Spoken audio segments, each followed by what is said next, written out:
Bien-aimés, shalom. Je suis la sœur Monique Kawele de l'église Living Waters. Je suis la directrice de l'école de l'enseignement de formation de ministres de l'Évangile ici à Living Waters. Mais je ne travaille pas seule. Je travaille avec le docteur révérend Claude Kazadi ici à Living Waters. Et Living Waters, c'est une branche mère de l'action mondiale de l'évangélisation de Jésus, la gloire du fleuve, basée ici à Wolverhampton, West Midlands, en Angleterre. Nous avons une branche au Pakistan, nous avons une branche en Zambie, nous avons une branche en Afrique du Sud. Vous allez vous demander qui est le pasteur Claude Kazadi. Le pasteur Claude Kazadi, c'est un médecin de profession. Il est aussi chercheur scientifique. Il est en train de faire son PhD. Et je félicite beaucoup pour ça. C'est un pasteur. Il a la grâce d'être docteur de l'évangile, donc docteur de la parole de Dieu. C'est un enseignant. Et c'est un homme puissant, un homme loin. C'est vraiment un vrai pasteur. C'est un homme qui a tellement la capacité d'enseigner les choses de Dieu. Il est tellement loin.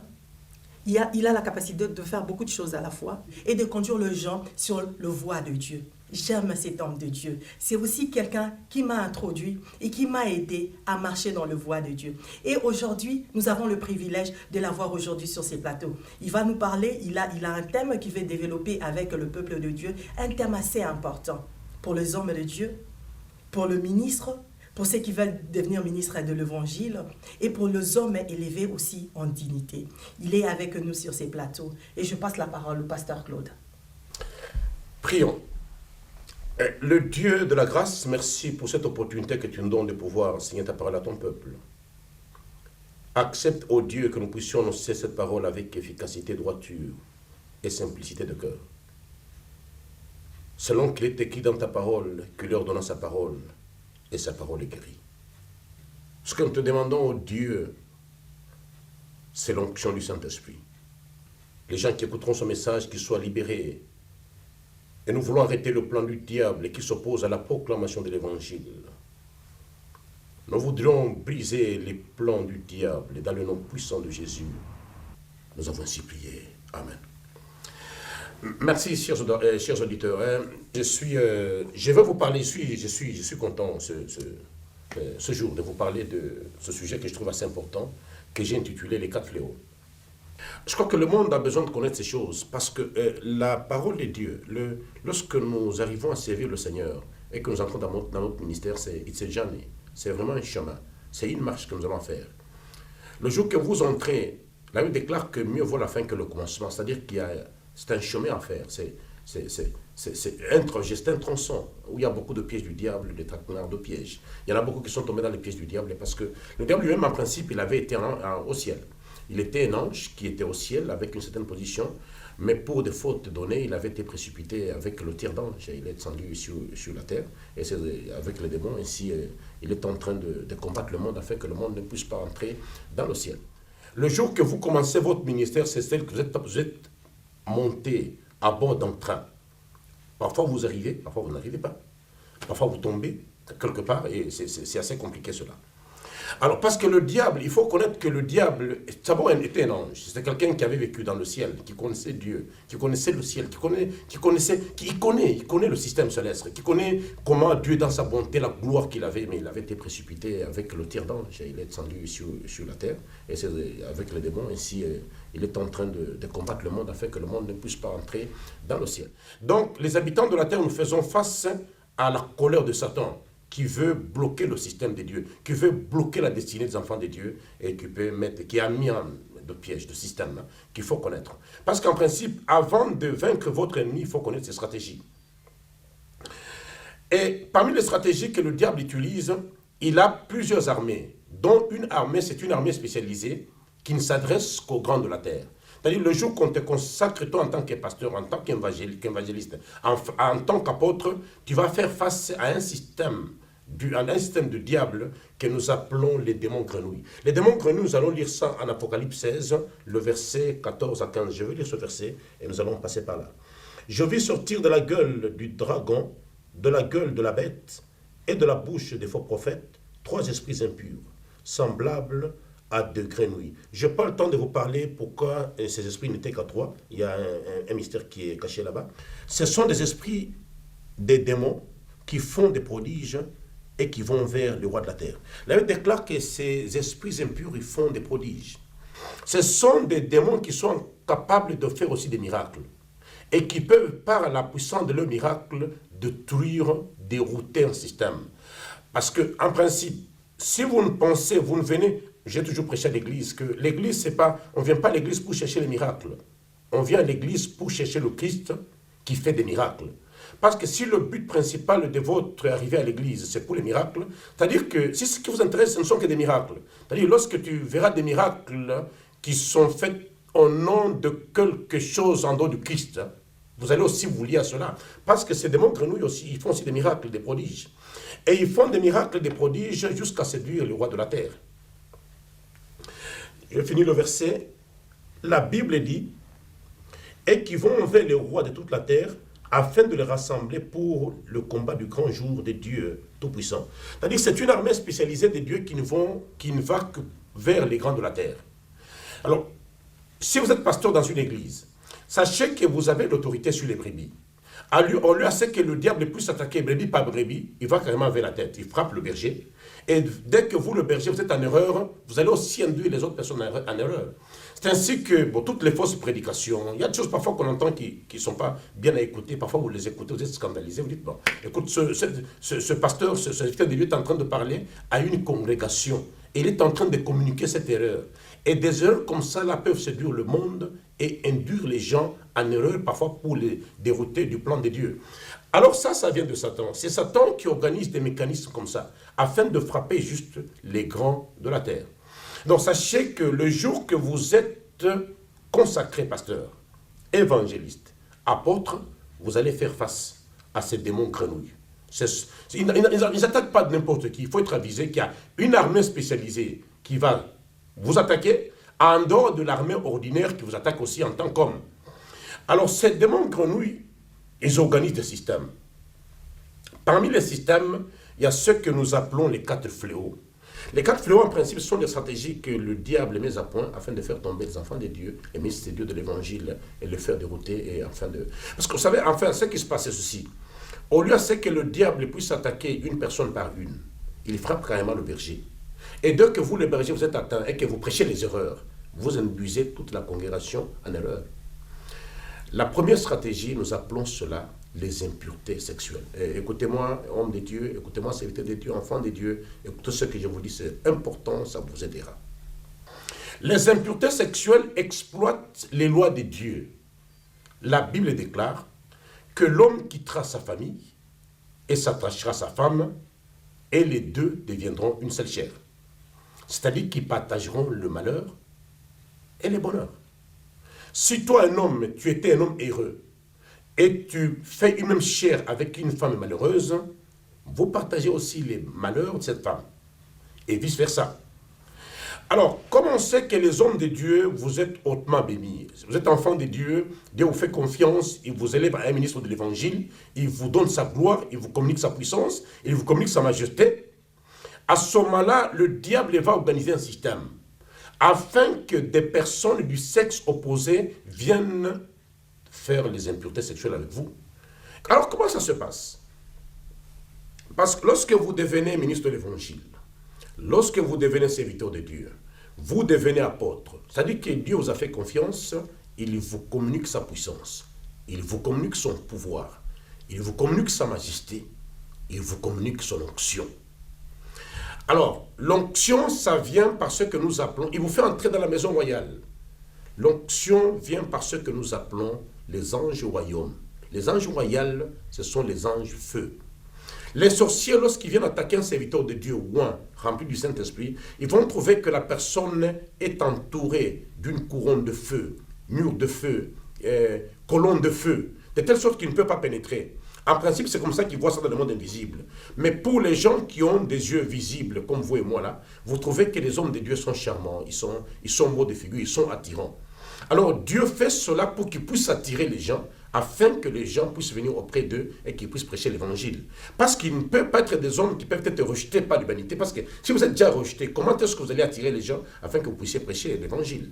C'est-à-dire que Dieu rend des hommes de Dieu, les femmes qui servent le Seigneur, assez attractives, afin d'attirer les hommes, afin d'attirer les personnes de s'approcher auprès d'eux. C'est pour qu'ils ne puissent pas être rejetés, parce que s'ils sont rejetés, comment vont-ils prêcher l'évangile? Alors Dieu va t'attirer, va te combler de sa gloire, et la gloire de Dieu attire. Et les gens du sexe opposé, certaines personnes seront des agents du diable, envoyés d'une manière délibérée par le diable, pour faire tomber dans les impuretés sexuelles, afin que vous perdiez la gloire qui vous avait été donnée. Lisez ce que la Bible dit en Hébreu 14, Hébreu 13, verset 4. Lisons ce verset. Que le mariage soit honoré de tous, et que le lit conjugal exempt de toute souillure, car Dieu jugera les débauchés et les adultères. C'est-à-dire, dès que vous entrez dans l'adultère, dans les impuretés sexuelles, vous entrez sous le jugement de Dieu. Maintenant, imaginez que vous soyez un pasteur, vous-même sous le jugement de Dieu, et votre assemblée va tomber sous le jugement de Dieu. Parce que votre congrégation ne peut être bénie que par toi. Et le fait que tu te présentes devant cette assemblée-là, alors que tu es sous le jugement de Dieu, tu communiques le jugement à ton assemblée. À ce moment-là, si tu es un pasteur titulaire, tu es responsable de 500 personnes, c'est 500 personnes qui ont sur le jugement, à moins que Dieu fasse la grâce. Enfin, souvent Dieu fait la grâce, mais c'est ça le plan du diable. C'est pourquoi nous disons aux hommes de Dieu qu'il faut faire très très attention aux impuretés sexuelles. Il y en a beaucoup qui sont tombés. Il y en a beaucoup qui sont tombés. Il y en a beaucoup qui sont tombés. Ce que vous voyez comme charme là, je pense que toute femme jolie ne vous appartient pas. Celle qui vous appartient, c'est votre femme. Et une femme peut-être très jolie, mais elle appartient à son mari. Alors le diable connaît ce mécanisme. C'est ainsi qu'il va amener les gens qui viennent parfois d'une manière assez innocente et parfois qui prennent du temps. Les femmes qui vont faire tomber les hommes de Dieu, parfois prennent le temps. Ils peuvent donner la dîme. Ils peuvent être fidèles dans toutes les réunions de prière. Le mécanisme, c'est de chercher à s'approcher à l'homme de Dieu. Jusqu'au jour où il va faire tomber l'homme de Dieu, à ce moment-là, la gloire de Dieu part. Alors les impuretés sexuelles sont actuellement hautement utilisées par le diable afin de faire tomber les hommes de Dieu. Et il faut faire attention à cela. Il faut faire attention à cela. Et ça, c'est très, très important. Nous avons vu des étoiles tomber, des royaumes se détruire à cause des impuretés sexuelles, qui est le premier fléau. La deuxième stratégie du diable, c'est l'amour d'argent. Nul n'ignore parmi nous que pour faire avancer l'œuvre de Dieu, nous avons besoin de finances. Pour que cette émission passe à la télévision, c'est-à-dire qu'il y a des gens qui ont payé. Il est vrai que l'Église a besoin d'argent comme toute autre société humaine. On a besoin d'argent pour faire avancer l'Évangile. Pour que les serviteurs de Dieu puissent aller prêcher de pays en pays, il faut l'argent, il faut les billets. Donc l'argent, c'est un élément important dans l'avancement de l'œuvre de Dieu. Lorsque Jésus disait que vous prêcherez l'évangile à Jérusalem, en Samarie, et jusqu'aux confins de la terre, ça dit qu'il mettait en jeu, il était en train de sous-entendre qu'il y aura autant d'argent qui est enterré dans ce phénomène afin que l'évangile soit apporté jusqu'aux confins de la terre. Mais à cause de ces besoins financiers qu'il y a à l'Église, il est aussi écrit en Ecclésiaste 10, verset 12, et 10, verset 19, que l'argent répond à tout. Le besoin d'argent, c'est un besoin naturel. Parce que vous savez que l'argent va répondre à ceci et va répondre à cela. Mais ce n'est pas tout. N'oubliez pas qu'il est aussi écrit en Timothée, en 1 Timothée 6, verset 10, que l'amour d'argent est la racine de tout le mal. C'est-à-dire que bien que vous avez besoin de l'argent, mais si l'argent prend la prééminence dans votre ministère, c'est que vous êtes à la chute de votre carrière. Alors, à cause de l'argent que vous avez pour l'avancement du ministère, mais il arrive fréquemment que vous puissiez tomber dans l'aveuglement, que vous puissiez aimer l'argent plus que le travail de Dieu, que vous puissiez, au lieu d'aider les enfants, de s'intéresser plus au salut des âmes et de la croissance d'argent est la racine de tout le mal. C'est-à-dire que bien que vous avez besoin de l'argent, mais si l'argent prend la prééminence dans votre ministère, c'est que vous êtes à la chute de votre carrière. Alors, à cause de l'argent que vous avez pour l'avancement du ministère, mais il arrive fréquemment que vous puissiez tomber dans l'aveuglement, que vous puissiez aimer l'argent plus que le travail de Dieu, que vous puissiez, au lieu d'aider les enfants, de s'intéresser plus au salut des âmes et de la croissance spirituelle de votre assemblée de chrétiens que le Seigneur vous a donné, mais vous vous intéressez plus à leur argent. Et bon, dès qu'une personne donne un peu d'argent, et la personne est plus rapprochée. Et d'ailleurs, lorsque nous avions parlé du premier point, les impuretés sexuelles, souvent des gens qui viennent comme ça, là, ce sont parfois les gens qui sont nantis, les gens qui ont beaucoup de moyens, ils viennent, ils donnent une grande dîme, ils donnent beaucoup d'argent, ils s'approchent. Si ce sont les femmes, elles s'approchent auprès de vous. Alors, vous trouvez que ce sont des personnes qui sont très, très importantes au ministère parce qu'elles sont en train de faire avancer l'œuvre de Dieu par l'argent. Et de proche en proche, vous tombez dans les impuretés sexuelles. N'oubliez pas que la Bible déclare que résistez au diable, mais fuyez l'impudicité. L'impudicité, il faut fuir. Mais à cause de l'amour d'argent, le serviteur arrive à s'intéresser plus à l'argent. Toutes les prédications, c'est autour de l'argent. Le salut des âmes devient très... L'intercession dans l'église devient très seconde classe. À ce moment-là, vous tombez dans ce qu'on appelle l'amour d'argent. Alors nous conseillons que si vous êtes serviteur de Dieu, si vous dirigez une église, si vous avez de l'autorité même sur un groupe de prière, je pense qu'il faut faire attention à ce que vous ne puissiez pas tomber dans le 4e fléau qu'on appelle l'amour d'argent. Le 3e fléau, je viens. Le 3e fléau, c'est l'orgueil. L'orgueil vient, vous avez fait un travail abondant, vous avez fait beaucoup de sacrifices, vous avez jeûné, et Dieu vous a donné une grande assemblée. Et Dieu vous a donné la richesse de ce monde. Mais souvent, on oublie que tout ce que nous avons vient de Dieu. Il y a de ce qu'on ne peut rien recevoir qui nous a été donné de la part d'en haut. Souvent, vous allez vous tromper croyant que c'est par vos jeûnes et vos prières que vous avez la grande assemblée. Alors que même le fait de jeûner et de prier est déjà la grâce de Dieu. Sans oublier qu'il y a aussi d'autres personnes qui jeûnent et qui prient, mais qui n'ont pas votre grâce. Tout ce que nous recevons, ce n'est pas la grâce. La Bible déclare que c'est par lui, pour lui, et grâce à lui, que sont toutes choses, trône, dignité et gloire. Mais souvent, c'est lorsque on est beaucoup honoré, on a beaucoup de moyens, on a une grande assemblée, qu'on tombe dans l'orgueil. Il y a des serviteurs de Dieu qui sont tellement orgueilleux. Pour le voir, ce sont des mécanismes très compliqués. Vous portez parfois des noms extrêmement compliqués. Pour vous approcher, ça devient phénoménal. Et dans votre vie, l'orgueil commence à monter. Et les enfants de Dieu, une des choses qui a fait qu'ils puissent énerver le Seigneur, c'est l'orgueil. Dieu n'aime pas les orgueilleux, mais il fait grâce aux humbles. Autant Dieu vous élève, autant vous devez aussi être mature dans votre humilité. Lisons ce verset en Proverbe 16, verset 18. La Bible déclare que l'orgueil précède la chute. Et si vous lisez en Jérémie 49, verset 16, on dit ton orgueil t'a égaré. Même les enfants d'Israël, qui sont les enfants de la promesse, si vous lisez la Bible, tout ce qui faisait que le Seigneur puisse sortir du milieu d'eux, c'était à un moment donné de l'orgueil. Ils sont orgueilleux. Ils élèvent d'autres dieux dans leur cœur. Ils se trouvent qu'ils n'ont plus besoin de Dieu. Et ils s'écartent de plus en plus de Dieu. Et ils tombent dans ce que nous appelons l'orgueil, qui est le 3e fléau. Le 4e fléau, enfin, nous appelons cela la torsion des Écritures.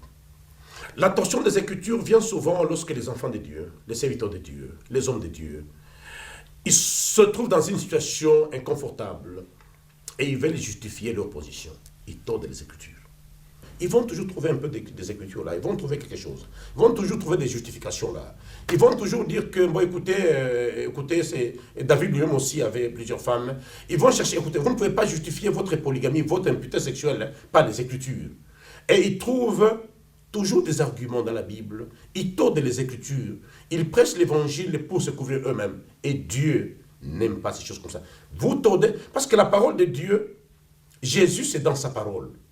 Et le monde a été créé par la parole. Dès que vous tordez les Écritures, c'est-à-dire que vous tordez le plan de Dieu sur la terre. Et Dieu vous rejette. C'est ainsi que les 4 fléaux, et lorsque nous parlons de la torsion des Écritures, il y a beaucoup de faux enseignements qui viennent comme ça des hommes, qui viennent parfois du diable. Le diable peut t'inspirer quelque chose, Et tu sais les justifier. Vous voyez, par exemple, je parlais dans l'église, la fois passée, ce qu'on appelle les démons, comment on appelle cela encore, la sorcellerie inconsciente. Il y a cet enseignement qui court dans les églises, qui va de génération en génération. On dit que tu peux être sorcier sans que tu puisses le connaître. Tu peux ensorceler les gens.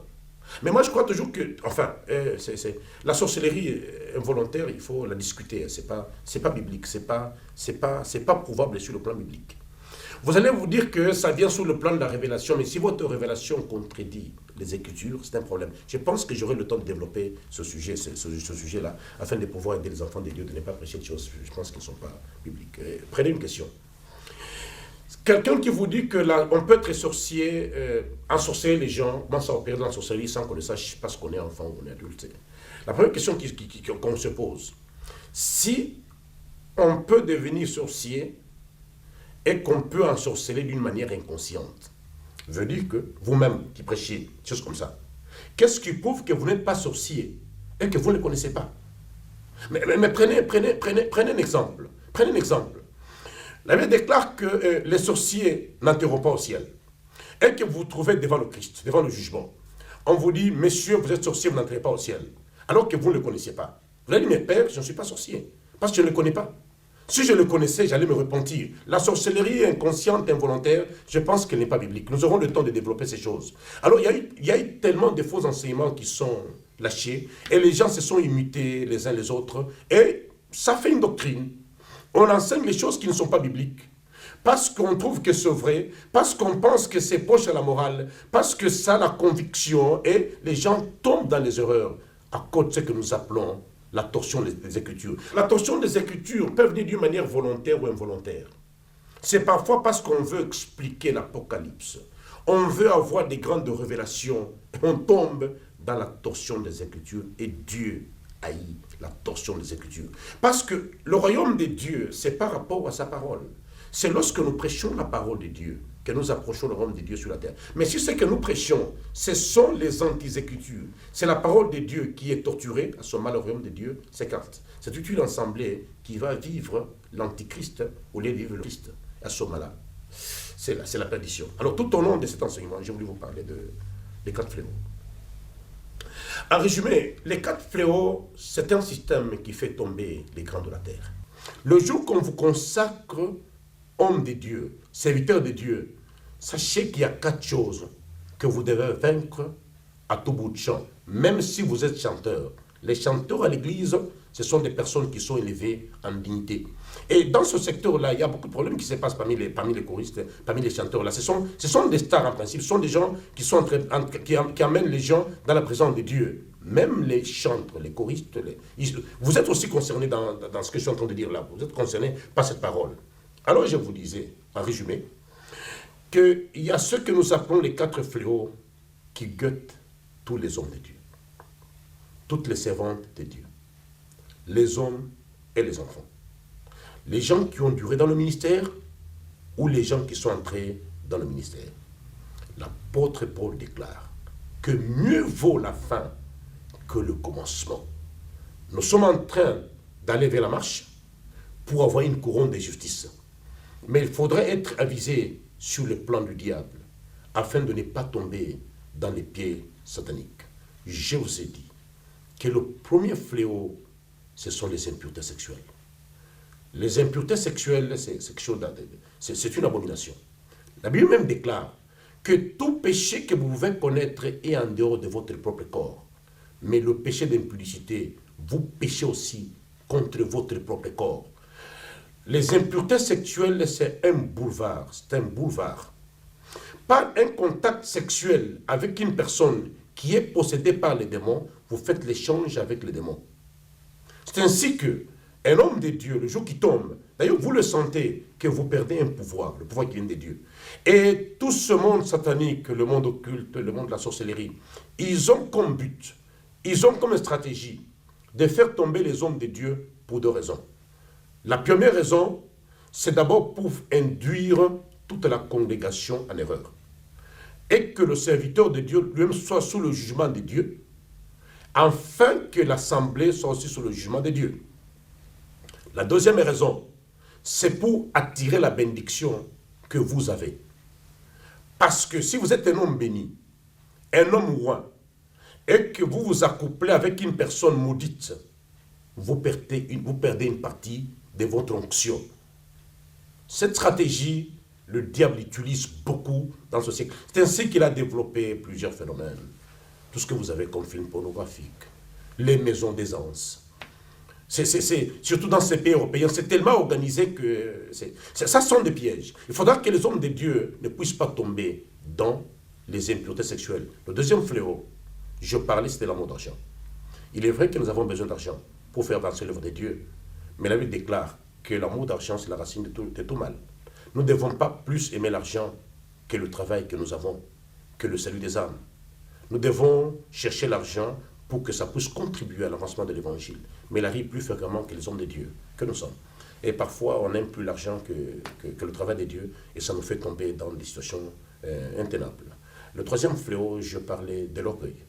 L'orgueil, c'est toutes ces personnes qui ont été élevées en dignité, qui se croient plus élevées que le monde, qui se croient peut-être avoir acheté le monde, qu'on appelle difficilement, qui ont des grands noms, des noms fantastiques, parfois des noms que la personne cite son nom, son titre, vous dites que c'est biblique.